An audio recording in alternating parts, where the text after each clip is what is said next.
Near the beginning of Plato's Republic, a man named Thrasymachus loses his patience.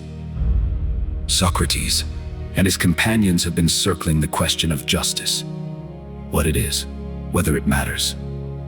And Thrasymachus has heard enough.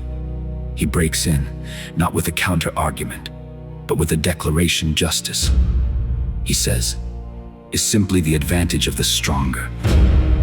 Those who hold power write the rules. They call those rules justice. And everyone else, through habit, through fear, through a kind of cultivated innocence, believes them. Plato presents this as the position of a bully, a sophist, a man too cynical to be taken seriously. But Socrates takes it very seriously indeed. He spends the rest of the Republic trying to answer it, which suggests that Plato himself understood. The challenge is real.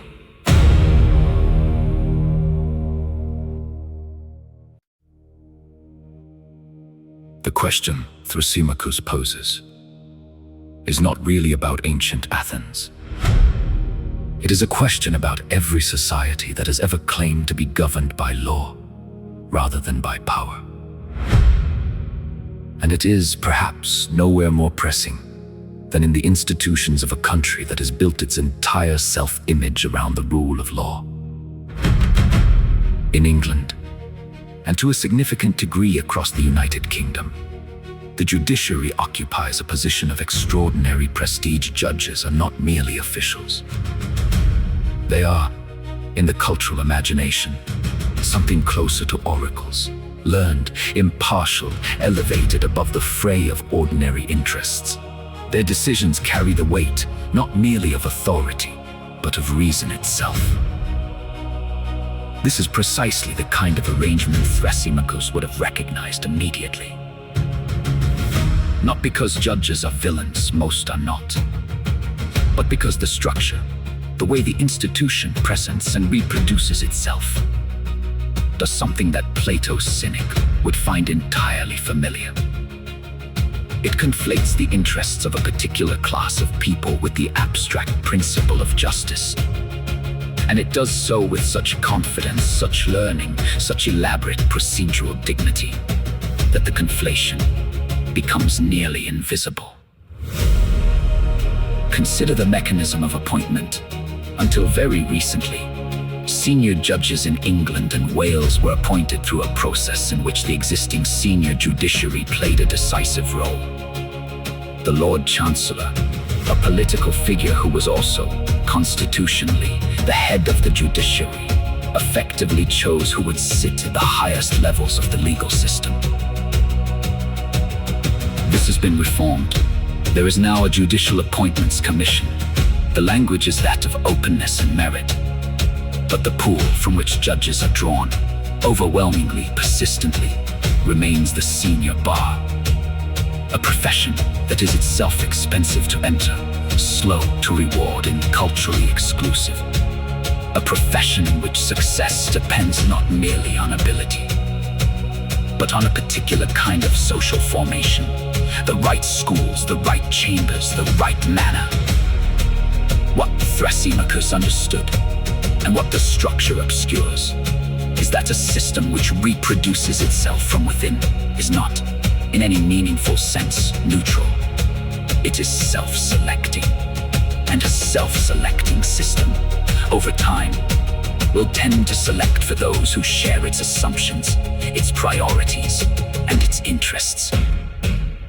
This is not conspiracy. It does not require bad faith. It requires only that things continue as they are. English law is written, argued, and decided in a language almost no one can understand without professional help. This is not a historical accident that hasn't been fixed. It is a feature of a system that has resisted simplification for centuries. Legal costs in England and Wales are among the highest in the world. Legal aid, once a way to make justice equal, has been cut back so far that for most civil cases it is almost unavailable. The result is a two-tier system in practice. The law exists, but the power to use it, To enforce a right, challenge a wrong, hold power to account, depends on wealth. Those who can afford lawyers get justice. Those who cannot only know that justice exists in theory. Thrasymachus would not be surprised. He would say plainly, the stronger party wins. When one side has a top barrister and the other cannot afford a solicitor, the outcome is often decided before the hearing begins. The process then wraps that result in the language of reason and fairness. There is a deeper question too. In a democracy, Parliament makes the law, judges are meant to apply it. When a law is passed, it is the product of debate, vote, and compromise, the will of elected representatives. But English courts use what is called purposive interpretation, looking not just at what the law says, but what it was intended to achieve. On the surface, this sounds sensible. Laws can be poorly written, and a literal reading can lead to absurd results. But parliamentary intention is not a simple fact. Parliament is not a single mind. Laws are compromises. And often no one could have foreseen the exact situation before the court. Into that gap steps the judge, deciding what Parliament would have wanted, what makes sense, what is reasonable. That is not a neutral technical choice. It is a value judgment. When these judgments are made by a narrow, self-selecting group, they can quietly shift the law away from its democratic origins and toward the preferences of the legal profession. This is not always wrong.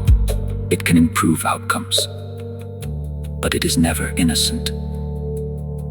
Even more significant, English law is largely common law, built up over centuries by judges through decisions, not just written by Parliament. Judges have always shaped the law, not just applied it. This is often seen as a strength, allowing the system to adapt to new times. But the power to develop the law is also the power to choose which direction it goes. When a court creates a new right, a new rule, or a new limit on power, it is making a choice about what kind of society we want. That choice is presented as the natural, logical result of legal principle. But it is always a value judgment. And when those judgments come from an unelected group with shared backgrounds and experiences, insulated from the real-world impact of their decisions, Thrasymachus' question returns. Is this justice, or is it the interest of those who hold the power to define it?